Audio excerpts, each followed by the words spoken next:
नमस्कार दोस्तों। आज बीएसटी के जो 75 क्वेश्चन के बाद 76 से जो है वो क्वेश्चन बताया जाएगा। चलिए शुरू करते हैं। यहाँ बात हो रहा है MSMED। MSMED का एक्ट कब आया था? यहाँ पर यही पूछा जा रहा है दोस्तों। एक बार 76 क्वेश्चन देख लेते हैं। MSMED एक्ट अधिनियम जो है मध्यम स्तर और सेवा से संबंधित उद्यमों की परिभाषा, क्रेडिट विपणन और प्रौद्योगिकी उन्नयन से संबंधित मुद्दों को संबोधित करता है। कब लागू हुआ? तो ये लागू एक्ट हुआ था दोस्तों 2 अक्टूबर 2006 में। इसलिए इस क्वेश्चन का सही आंसर होगा ए। ये इसका आंसर होगा ए दोस्तों। एक बार देख लेते हैं MSMED क्या था। स्टार्ट हुआ था 2 अक्टूबर 2006 में। यहाँ पे जो इसका काम था या फुल फॉर्म देख लीजिए, micro small and medium enterprises.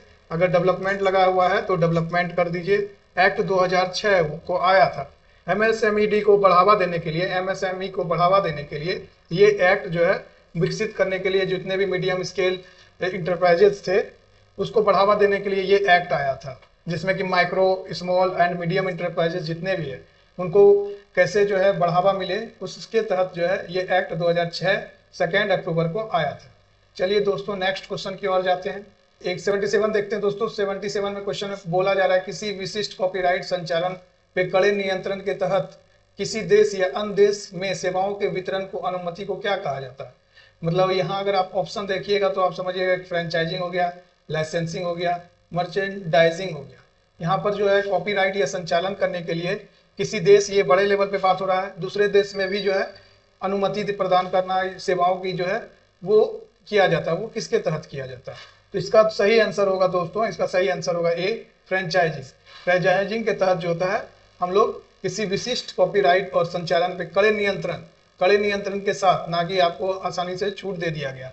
हम लोग देखते भी होंगे फ्रेंचाइजिंग बांटा जा रहा है। फ्रेंचाइजिंग मतलब मैकडोनाल्ड का दूसरे या अदर भी कंपनी के बारे में देख रहे होंगे कि MBA चाय वाला का भी न्यूज में था, वो फ्रेंचाइजिंग बांट के कैसे फंस गया है। तो वो फ्रेंचाइजिंग कहा जाता है।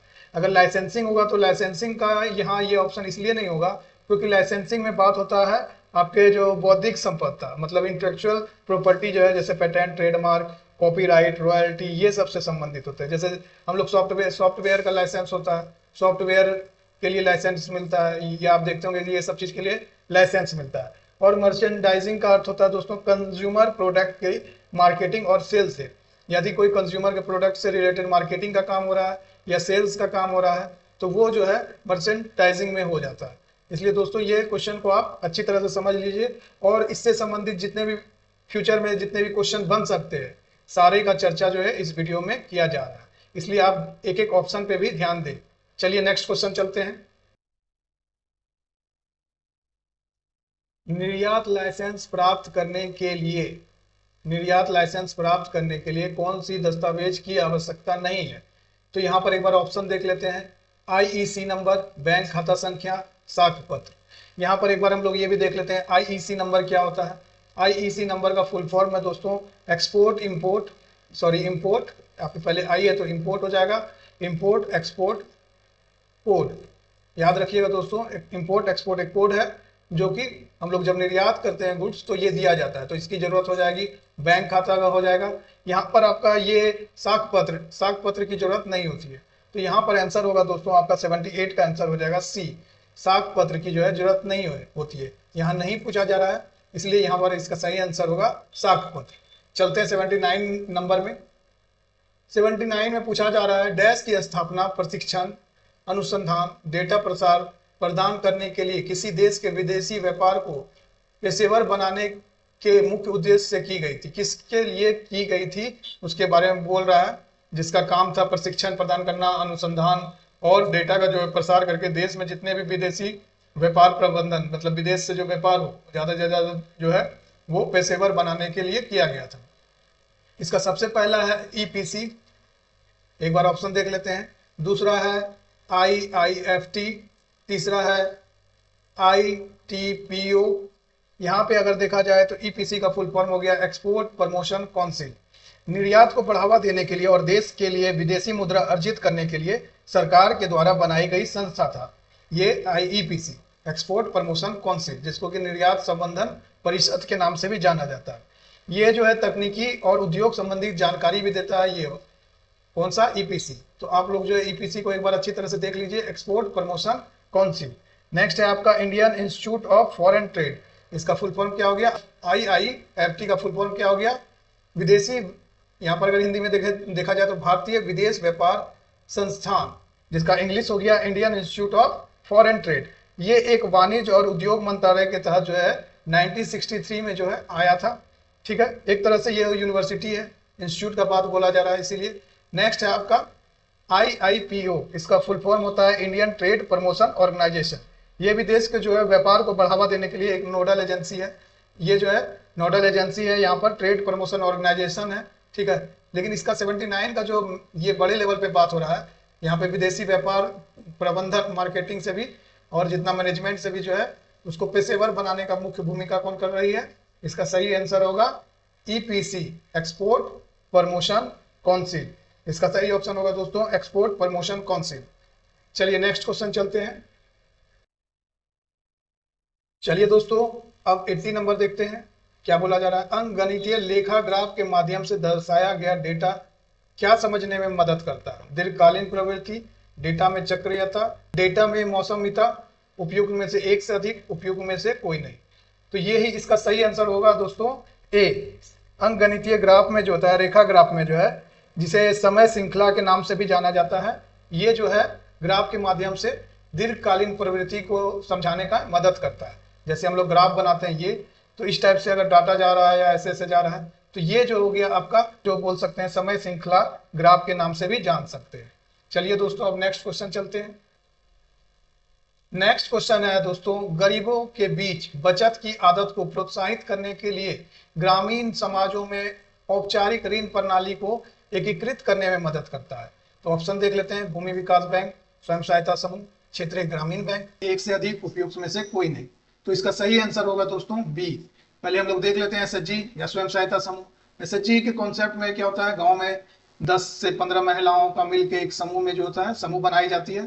समूह में जो है वो अपने बचत कैसे करे, और उसके साथ ही साथ अपना अगर छोटा मोटा अगर उद्योग कर रही है तो वो बैंक से जो है लोन लेकर या उसको कम ऋण कम इंटरेस्ट पे जो है अलग अलग बैंक के माध्यम से जो है लोन दिया जाता है, जिससे वो अपना आमदनी को बढ़ाए।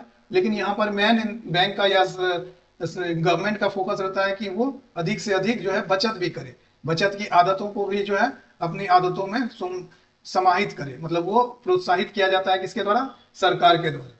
यहाँ इसलिए इसका दोस्तों आंसर होगा सही स्वयं सहायता समूह। चलिए एक बार हम लोग अदर ऑप्शन भी देख लेते हैं। भूमि विकास बैंक, जिसको कि हम लोग लैंड डेवलपमेंट बैंक के भी नाम से जानते थे, LDB लैंड डेवलपमेंट बैंक, 1920 में जो है पंजाब में इसकी शुरुआत की गई थी।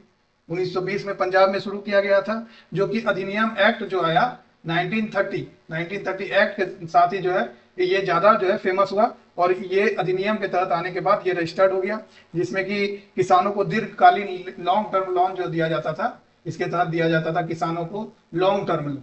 ठीक है दोस्तों, अब चलते हैं हम लोग क्षेत्रीय ग्रामीण बैंक, जिसको कि हम लोग RRB के नाम से भी जानते हैं। RRB का मतलब क्या हुआ? Regional rural bank. Regional rural bank जो होती है उसकी स्थापना 1975 को हुई थी, लेकिन इसका जो एक्ट आया था, कब आया था? 1976। मतलब ये कानूनी रूप से एक्ट आने के बाद ये लागू हो गया था। ये ग्रामीण क्षेत्र में जितने भी व्यवसाय, व्यापार, उद्योग को बढ़ावा देने के लिए या लोगों को जो बैंक से जोड़ने के लिए जो है क्षेत्रीय ग्रामीण बैंक की स्थापना हुई थी। इसमें बारे में एक और थोड़ा सा डिटेल देख लेते हैं दोस्तों। इसमें बताया जाता है कि हिस्सेदारी जो है, हिस्सेदारी के बारे में आप देख लीजिए, एग्जाम में पूछा जाता है हिस्सेदारी RRB में कितने कितने परसेंट की बैंकों की या अन्य संस्था की होती है। तो इसमें 50, 35 और एक होता है 15%। 50% जो होता है वो भारत सरकार का होता है, सेंट्रल गवर्नमेंट, यहाँ लिख देते हैं 50% भारत सरकार का।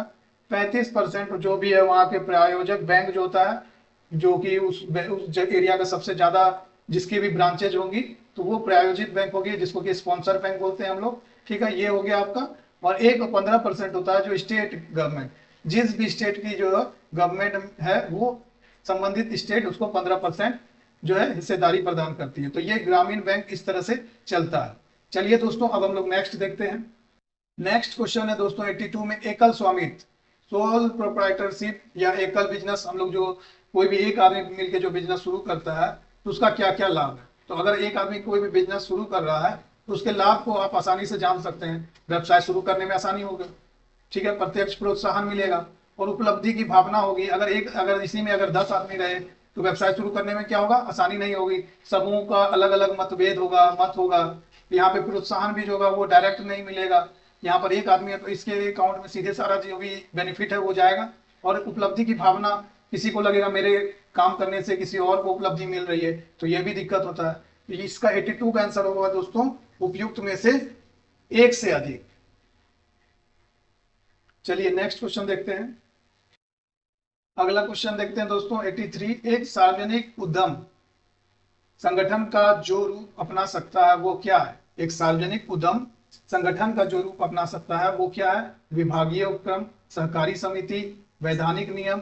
तो इसका सही आंसर होगा दोस्तों, इसका सही आंसर होगा डी। चलते हैं 84 में बोला जा रहा है जब एक पक्ष दूसरे पक्ष को आवधिक भुगतान के बदले संपत्ति का उपयोग करने का अधिकार देता है। आवधिक भुगतान मतलब समय समय पर आप भुगतान कीजिए, जैसे एक मंथ पर, और उसके बदले में आप जो है संपत्ति का इस्तेमाल कीजिए। तो आप इसे जानते हैं, इसे क्या नाम से बोला जाता है? तो इसका एक बार ऑप्शन देख लेते हैं, फैक्टरिंग, लीज फाइनेंसिंग या व्यापार ऋण। तो इसका सही आंसर होगा दोस्तों लीज फाइनेंसिंग। जब हमने किसी को लीज, हम लोग सुनते हैं कि लीज पे सामान दिया जाता है, एक संपत्ति का अधिकार करने के लिए जो है एक समझौता होता है जिसका एक रेट होता है। उस रेट को समय के अनुसार जो है हम लोग पेमेंट करते हैं और जो भी उसके रूल रेगुलेशन है उसको फॉलो करते हुए वो सामान को हम उपयोग कर सकते हैं। तो यही इस क्वेश्चन का भी मतलब है कि आवधिक भुगतान के बदले संपत्ति का उपयोग करने का अधिकार क्या होता है? Lease finance. अब हम लोग देख लेते हैं फैक्टरिंग का मतलब क्या होता है। फैक्टरिंग का मतलब ये होता है दोस्तों कि ए, मान लीजिए सपोज ए जो है बी से पैसा लेना है, ए को बी से पैसा लेना है 10,000 रुपया, लेकिन बी किसी तरह जो है बी जो है बोल रहा है नहीं दे पाएंगे पैसा। तो ए क्या होता है, सी के पास चल जाता है कि बी से हमको पैसा दिलवा दीजिए। सी कहता है कि हम तो दिला देंगे आपको, लेकिन आपको सिर्फ हम 8,000 देंगे। तो सी ए क्या होता है, तैयार हो जाता है, ठीक है आप जो है बी से पैसा दिला दीजिए, बस बाकी 2,000 आपका हो जाएगा। तो ये जो हो गया फैक्टरिंग वाला काम हो गया दोस्तों, ये आपको एग्जाम्पल के रूप में समझाया गया है। और फिर एक चीज यहाँ पर आप जान लीजिए, यहाँ पर जो व्यापार के लिए जो लोन दिया जाता है वो व्यापार ऋण हो गया। अगर आप लीज फाइनेंसिंग में जाइएगा तो एक बार लीज को भी अच्छी तरह से समझ लीजिए। यहाँ पर एक होता है जो देने वाला है, संपत्ति का जो मालिक है, इसे मालिक के रूप में जानिए आप। जो मालिक है वो क्या कहलाता है? लेसर, ठीक है, इससे भी क्वेश्चन बनता है। और जो इस्तेमाल करने वाला है वो क्या कहलाता है? लेसी। तो ये आप जानकारी रखिए। नेक्स्ट और लास्ट क्वेश्चन आज का चलते हैं, देखते हैं। निम्नलिखित में कौन सा एक प्रत्यक्ष जानकारी का डेटा सेट है? 85 नंबर में आते हैं दोस्तों। 85 नंबर में बताया जा रहा है निम्नलिखित में कौन सा प्रत्यक्ष जानकारी का डेटा सेट है? प्राथमिक डाटा, द्वितीयक डाटा, जनगणना। तो सबसे पहले हम लोग जान लेते हैं कि कौन सा प्रत्यक्ष जानकारी का डेटा सेट है। प्रत्यक्ष मतलब क्या हो गया? डायरेक्ट। तो यहाँ पर अगर हम लोग देखें इंफॉर्मेशन दो जगह से हम लोग लेते हैं, एक प्राइमरी सोर्स से, एक क्या होता है सेकेंडरी सोर्स से लेते हैं, ठीक है। प्राइमरी सोर्स वो सोर्स हो गया जो कि फर्स्ट बार हम लोग कोई भी चीज यूज करते हैं या इस्तेमाल करते हैं या कोई भी डाटा इकट्ठा करते हैं या हम लोग किसी भी चीज को रिसर्च किए हैं, फर्स्ट बार कोई भी चीज हो गया। और अगर एक ही चीज का इस्तेमाल जो पहले से किया गया उसको दोबारा इस्तेमाल कर रहे हैं तो वो क्या हो गया? सेकेंडरी सोर्स हो गया, जिसको कि हम लोग द्वितीय डाटा बोलते हैं। जैसे कि हम लोग एग्जाम्पल के रूप में इसको देख लेते हैं। इसका एग्जाम्पल क्या हो गया? जैसे आप सेकेंडरी डाटा का एग्जाम्पल अगर देखें तो ये हो गया आपका पब्लिकेशन हो गया, किसी का पब्लिकेशन है हम यूज कर लिए। सेंसस हो गया, गवर्नमेंट के द्वारा जो सेंसस निकाला गया उसको इस्तेमाल कर लिए। कोई बुक का डाटा जो है बार बार हम लोग यूज कर रहे हैं। कोई वेबसाइट का डाटा जो वेबसाइट अपने से जो है रिसर्च की थी लेकिन उसका जो डाटा यूज कर रहे हैं वो क्या हो गया? सेकेंडरी हो गया।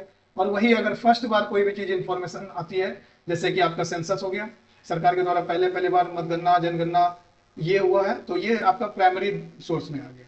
तो यहाँ आपका होगा प्राइमरी डाटा और क्या होगा? जनगणना। ये दोनों जो है क्या है? प्रत्यक्ष जानकारी, डायरेक्ट जो है इंफॉर्मेशन देता है, इसलिए होगा इसमें से आंसर एक से अधिक। यहाँ पर द्वितीय डाटा यहाँ छुपा हुआ है, लेकिन जो है आप जान लीजिए कि ये दोनों मेरा है डायरेक्ट, इसलिए इसमें ऑप्शन होगा डी। चलिए अब आगे का क्वेश्चन नेक्स्ट क्लास में करेंगे। दोस्तों आपको ये वीडियो कैसा लगा आप जो है अपना कमेंट के माध्यम से जो है बता सकते हैं। धन्यवाद।